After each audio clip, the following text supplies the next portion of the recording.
Le dispositif d'INACUMA, c'est un dispositif qui est destiné aux CUMA qui souhaitent justement développer un projet, travailler sur une problématique, se poser les bonnes questions avant de lancer un investissement ou une évolution dans la CUMA.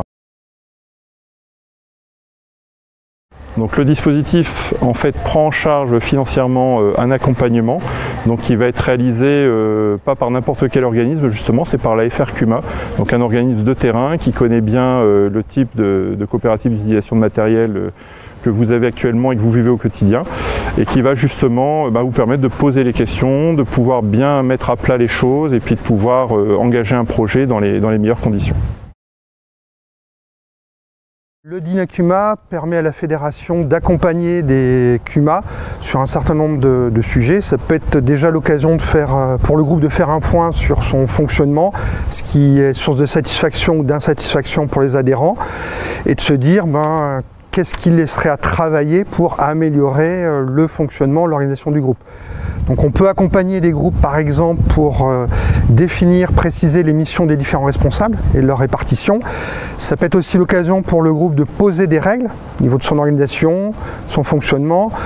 ou plus concrètement par exemple sur l'utilisation ou l'entretien du matériel. Le DINACUMA peut aussi permettre à un groupe de travailler sur son projet, de se projeter, se dire qu'est-ce qu'on en attend, par exemple en termes de création d'un emploi partagé ou d'un bâtiment au niveau de la CUMA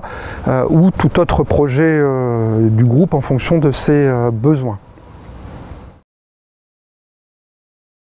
L'accompagnement dans le cadre d'un DINACUMA, donc, je le disais, peut permettre de faire le point sur la CUMA, d'identifier un certain nombre de choses qui ne vont pas, comme sur le non-respect des engagements, mais ça peut aussi interroger le groupe sur comment rendre le groupe plus attractif pour des jeunes qui s'installent et leur donner envie de rejoindre la CUMA. Donc dans ce cadre-là, on peut retrouver un accompagnement pour définir les règles, mais également pour définir un projet, de nouvelles activités qui pourraient répondre aux besoins des adhérents actuels, mais aussi des futurs adhérents. Voire, on a accompagné une CUMA dans l'organisation de portes ouvertes à l'initiation des jeunes du territoire et de l'enseignement agricole pour montrer ce qu'est une CUMA et donner sans doute envie à des jeunes aujourd'hui en formation de demain être adhérents de CUMA. Alors, si vous souhaitez demander une aide au conseil stratégique, sachez que le taux d'aide est de 90%.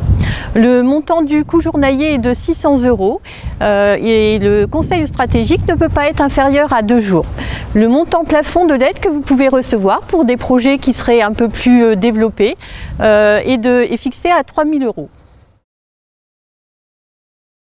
Vous pouvez trouver l'appel à projet sur le site internet de la DRAF et sur le site Démarche simplifiée.